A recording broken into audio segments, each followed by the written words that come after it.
خدي يا حكمت البدنجان اهو، قوره ونقي الرز علشان الحشو. حاضر يا نينا. حاضر ايه؟ ما تاخدي البدنجان يا بنتي من ايدي. الواد اللي في ايدي بس يا نينا، الواد اللي في ايدي ارميه. ارميه، امن ابن زمانه جاي هياكل ايه؟ يلا يا بنتي شهيني. طيب يا نينا نقي انت الرز على بال ما اور انا البتنجان. انقي الرز؟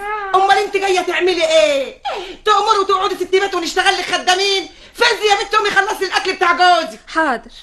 هو انا هنا بس بشتغل زي الطاحونه؟ امشي يا بنت، استلفي المقوار من ست نفيسه ام لسان وسيبي الواد على الشالته. يلا يا بنت.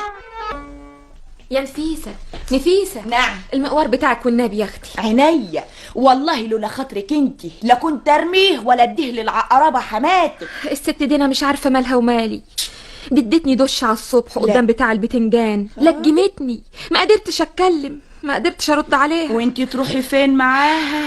قولي لي يا اختي، واللفند ابنها عامل ايه معاك يا بنتي؟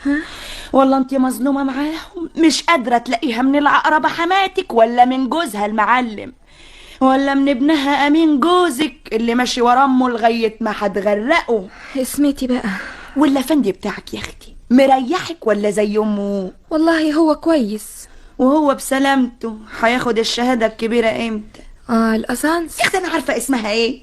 هو انتوا بتقولوا هيبقى محامي؟ والله